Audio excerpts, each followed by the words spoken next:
This video is in support of the Livingstone Lions. Now there's a good choice. Link in the video description to learn more and adopt a beebee.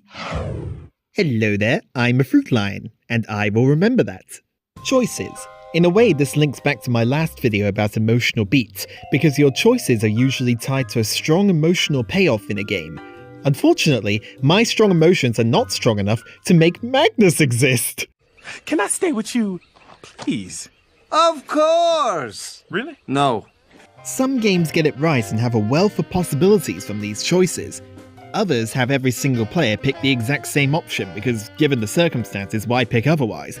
And others still blend both. It can be fun to see both sides of the coin in a story, particularly when a game never lets you forget that you wanted to be evil.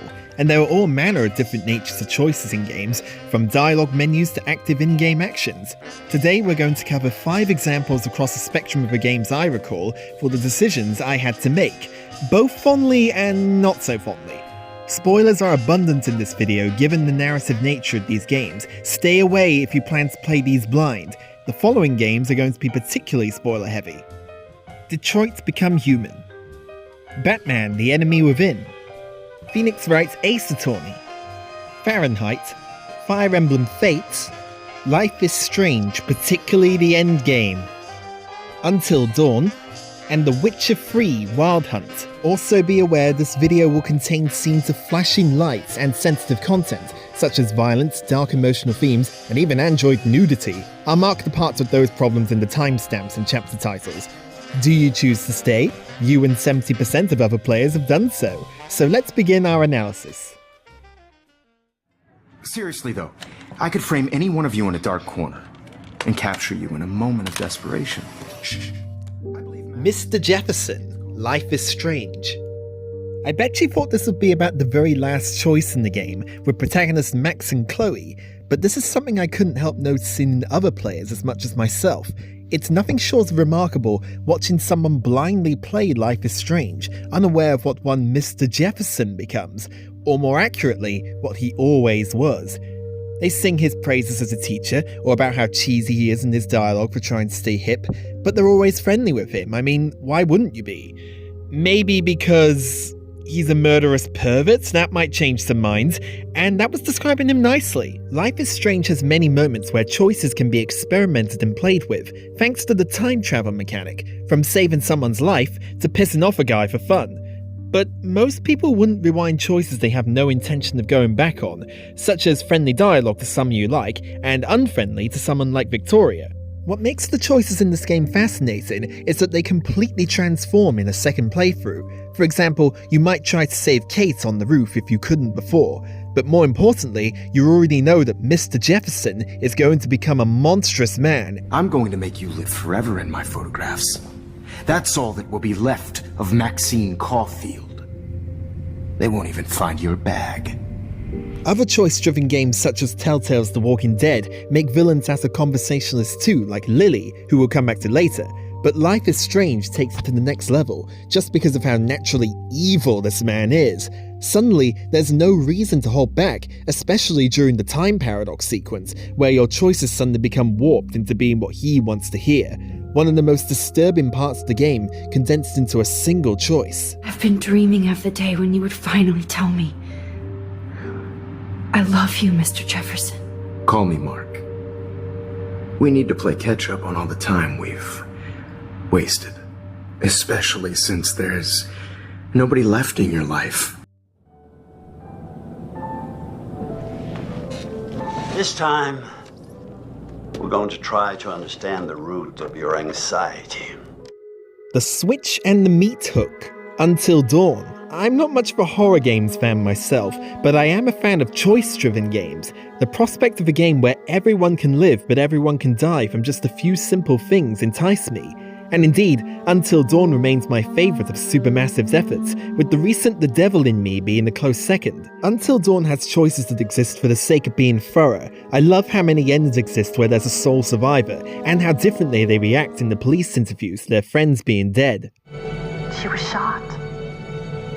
What? She was what? Is she okay? We recovered her body with a gunshot wound to the head. No. No. No, it doesn't make any sense. It was somebody else, it had to be. That said, I'm sure that most players try to save all the characters first. I can't imagine people actively trying to be selfish, but this is where the game takes a bit of a turn for the negative, as while the game does have some wild outcomes, such as poor Emily's unique death in the wood chipper, moments like with Matt falling from the tower are not so well choreographed. In my playthrough, I opted to save Emily, why would I say not to? For doing so, a Wendigo grabs Matt from nowhere and throws him onto a meat hook. Now, to be fair, you can save yourself if you have a flare gun. I don't mind this detail. What I do mind is that by being selfish, you end up in the same place, Emily still falls, but you don't get attacked. Why not? Does the Wendigo like to feed on good deeds like this brainsucker feeds on thoughts? Some of my friends also took issue with the choice of run to the light switch as Sam. For some, it wasn't obvious that doing so would kill anyone still in the lodge. For others, it felt more like a cop-out to kill so many characters at the last second, something that the sequel, Man of Medan, gets very wrong. Personally, I don't mind the sequence, although it does highlight how few consequences there are for Sam and Mike, who absolutely need to survive this long or else there's no story. There's also the issue with the personality tree in the pause menu, which has no effect on the outcome of choices at all. Both of these matters would be addressed to a bit of a lesser extent in Supermassive's own sequel, Little Hope, but that doesn't stop Until Dawn itself from being a great one-of-a-kind experience.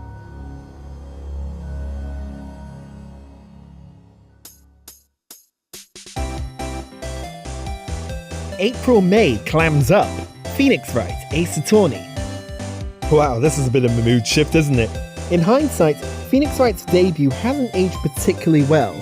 The cases breeze by, they often have a deus ex machina, and the rush can undermine characters such as the villainous impact of Manfred von Karma. He just appears like that. Not to mention he should have lost on day one of the trial, after Phoenix unequivocally approves that Edge of his innocence. But the game also does something almost unheard of in the rest of the series. It has multiple routes to the goal in the investigation phase. Now, some of these are detrimental. For example, it's entirely possible for Detective Gumshoe to not tell you about a photograph that witnessed Lotta Hart enlarges for him, only for it to crop up in the trial in the flashback sequence as if he did tell you. Gummy, I love you, but you are not a Time Lord. But some work surprisingly well. April May, fan of wanton winking, has critical information on the murderer, but unfortunately she hates Phoenix Wright like I hate Super Mario Odyssey, so she won't talk. Under normal circumstances, you would go and find out limited information about Red White and press her for more. But what if you don't press her? Most other Phoenix Wright games would have your sidekick tell you off for your choices, but not this one. If you choose to back down, April senses weakness and mocks you for it. Phoenix curses to himself, and that's it. She'll never tell you. You're completely locked out of the information you need. Luckily, there's another route you can take by pressing Mr. Grosberg for the information instead. But still, I can't imagine how many people knew about this. Your lovers! Whatever the next game in the series may be, I have a vain but vague hope that they return to this design philosophy, multiple routes and choices through the investigations, maybe even the trial, maybe even missing some evidence until the prosecution brings it up. It certainly wouldn't be easy to write for, but it would make for a fascinating and more personal journey. You forget I know you, Bruce. The real you. Always hiding behind some kind of mask. Playboy, businessman, criminal, bat. Two different Jokers. Batman, the enemy within. Telltale Games. I bet a lot of you thought that I'd be focusing on The Walking Dead or The Wolf Among Us for this video. And while they are both great games with great stories, they both suffer from the same issue as about 90% of Telltale's catalogue. The choices really don't matter. Sure, they may address little choices every so often, like Kenny being nice if you've been nice to him, and some characters give a passing nod to past decisions, such as Lily noting if Lee left her on the side of the road to die. But for the most part, aside from a slight change in dialogue, nothing really matters. A vast majority of events still play out as expected. One notably poor example in The Wolf Among Us is promising Mr. Toad that you'll try not to let his family get sent to a place called The Farm. Nothing comes of this, you get no opportunities to help, and in the game's epilogue, he's still sent to the farm anyway. The dialogue hardly even changes from if you promised he wouldn't, and if you demand that he does. In other words, but Batman the Enemy Within is very different. There may still be some moments where things don't matter, but there are also a lot more where they do. Saving the agents from the Riddler's deadly traps is one such example. It directly affects Agent Avesta's behavior to the rest of the game, such as losing her hearing, or resenting you for not saving someone. Tiffany can become an apprentice of Batman, can actively work against you, or heck, you can turn her away immediately for calling the police on you. I hope whatever it is you're trying to do, you don't die. Because I'm not showing up for your funeral. You can even shut down the wall. Get out of Gotham while you still can. No! Everything okay? We're done here. Signal the withdrawal. But the most important choices come in the form of John Doe, aka the Joker. While he does remember your choices from the first game, it's more what happens in this season that matters most. You see, the final episode is entirely different depending on your choices through 4 of the 5 chapters. You can turn John into a vigilante good guy, complete with his own superhero gadgets and tools, who idolizes and dotes on Batman. Or you can set him on the more classical path of becoming evil incarnate. Either way, he becomes the Joker, but one of my favorite parts of any story is seeing villains reform, or try their best to. On the vigilante's route, John genuinely does his best to be good for Batman, but gets the wrong ideas all around. Eventually, when Bats refuses to kill Waller, he does shift into a villain anyway, but it's an understandable shift, plus the dialogue of others around you changes, because you made him a vigilante in the first place. Telltale genuinely created a choice-driven experience like no other here. If only they could have done it more often. Time once again for some honourable mentions. Tricking the Heim, The Witcher 3. Normally I'm not a big fan of games like The Witcher 3. That said, I had a lot more fun watching my best friend play this game. They played a side quest where a woman demands Geralt throws a baby in the oven in order to trick a spirit known as a Heim. It's one of the most rapid and spur-of-the-moment decisions in the game. This game's choices struck me as not really having a right answer either way in terms of moral ground, and I was impressed by just how much the quest changed with your decisions. The Witcher committed no crime. You'll find neither despair nor guilt here, only shock and relief. You've been tricked. You must go.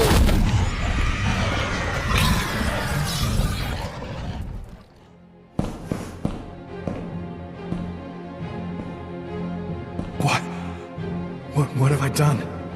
The Diner Murder, Fahrenheit, also known as Indigo Prophecy. The number 1 spot on this list is what Fahrenheit wishes it could be, and yet, Fahrenheit starts in a phenomenal way. Escaping a murder scene has so many possibilities, and you get to try out all of them, from simply darting out of the door in a blind panic, to taking your time to clean up evidence and blending in with the bar patrons, to choosing how you get away. Heck, there are even a dozen ways to get caught too. It's an endless sea of potential for choice-driven games. Now, if only the rest of Fahrenheit was this good and not whatever this is. What am I looking at?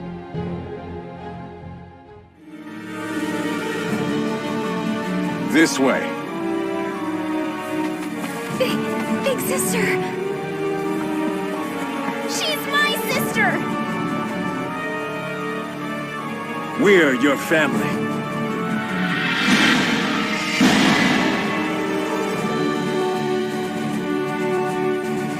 Just pick the Conquest side, seriously.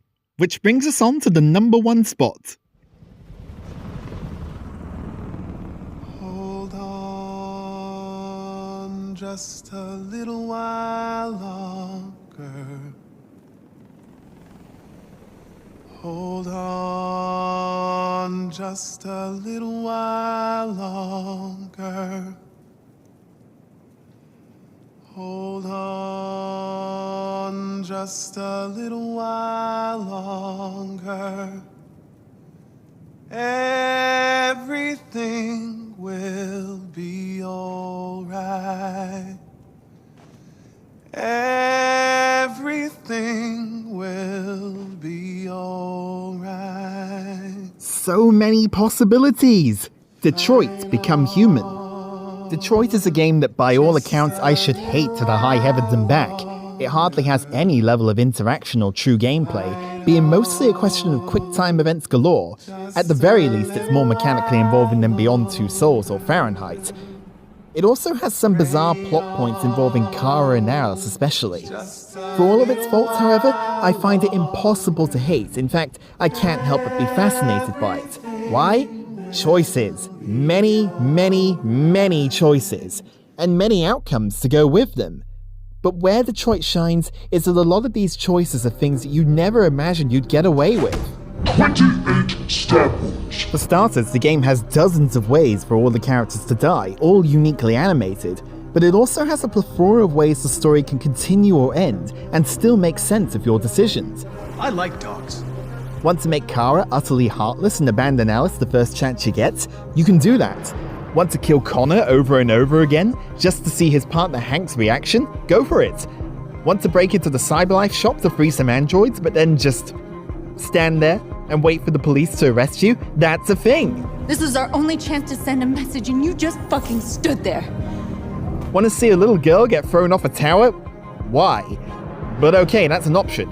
Heck, do it right after saving the fish. Fish! In this game, even individual character stats matter, unlike Until Dawn. You can't just be evil to everyone and then U-turn at the last second expecting them to be on your side. Take this scene at the Canada Android checkpoint, where if you've been cruel as the other two characters, Kara pays for it, no matter how nice you've been as her. Every playthrough of this game, even when people start out trying to be as good as possible, is vastly different.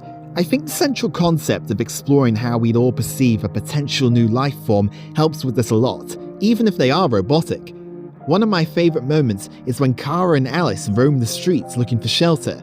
It's fascinating to watch everyone decide what's best for Alice. Some will steal cash from the shop at gunpoint, some will just squat in the car, some will nick some clothes. And every ending leads to a very different follow-up in the next chapter. Squatting in the abandoned house, for example, leads to the pair meeting Ralph, a deranged android who tries to feed Alice an animal carcass, but then defends her from the police. The fact that a handful of choices mean that you could either completely miss this entire passage, or that Ralph could potentially come and help you later in the game, is nothing short of intriguing. It's why so many what-if videos of Detroit exist, because there really are so many places your choices can lead you, for better and for worse. The fact that there's an ending for killing the characters as quickly as you can, just as much as there is one for saving them and giving them the happiest lives possible, is a testament to the potential and enjoyment everyone can find in Detroit. North is still a bitch though, you'll never please her unless you go full psycho.